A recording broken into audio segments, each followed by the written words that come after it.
Oke, jadi di video kali ini ya gue bakal sharing ke kalian gimana caranya ngelola gaji UMR. Semoga bisa relate ke kalian. Ya kan wah dilempar gue tengah jalan set gitu kan. Terus wah gue kerja UMR, nganter-nganter apa? Jadi waiter gitu.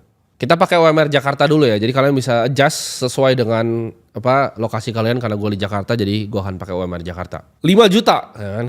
Gue udah mikir tuh, waduh mampus gue. Di posisi UMR ini gue disuruh mikir ya karena teman gue ini. Realistis gue nggak bakal nongkrong sama siapapun gitu. Gue nggak bahkan peduli kalau teman gue bilang, oh kita ke restoran ini gue nggak lah, tai lah gue makan warteg lagi gitu. Gue nggak bakal kemana-mana ya. Jadi kalau kata, oh budget entertainmentnya mana?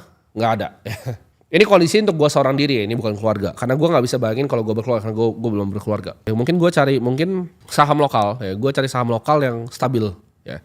At least biar gue bisa mainin dividend play ketika nanti uang gue itu udah gulung ke ratusan juta. Jadi mungkin gue taruh di Bank Mandiri itu 50%. Jadi 900 ribu di Bitcoin, 900 di Bank Mandiri ya. Karena loan growth-nya masih oke banget. Dan gue liat long term-nya oke. Itu yang akan gue mainin. Jadi gue bakal jadi orang paling pelit di dunia ya. Kalau teman gue bilang, oh ini sini, enggak. Di sini, enggak. Ya.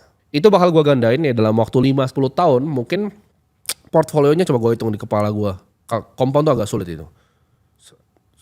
Gue mungkin salah ya, coba 1,8 juta hampir 10 tahun tuh mungkin bisa di angka 100 sampai 140-an juta ya.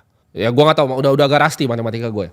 Jadi itu duit gue basically udah ratusan juta di sana. Dan ketika gue masih bisa bungain dengan skill gue di 20% per tahun, lumayan lah gue dapat additional 20 juta per tahun ya kan dari investasi. Dan baik tahun ke-15 I'm done gitu. Portfolio income gue udah lebih besar dibanding UMR gue. Di situ gue pensiun. Karena kan gue gak boleh kerja yang lain selain kerja UMR ini ya. Jawabannya jadi gue tidak mau kerja UMR ini. Gue fokus untuk ngurus portfolio gue udah 400 jutaan di situ. Ya udah ya. Gue bungain 400 juta, gue bungain 20% per tahun. Gue yakin karena sebego-begonya gue at least 15% lah. Gue pasti dapat. Jadi 20% per tahun di portfolio 500 juta. Gue rasa gue udah gak mau kerja UMR lagi. Dan gue tinggal kipas-kipas dan menikmati hasilnya. Dan gue gulung. Semoga bermanfaat ke kalian. Jadi buat kalian yang punya UMR ya kalau mau ngikut gue silakan. Tapi itu the best I can think of gitu. Ini strategi terbaik yang gue bisa pikir. Kalau lu mau pakai gaya lu sendiri nabung di deposito ya silakan.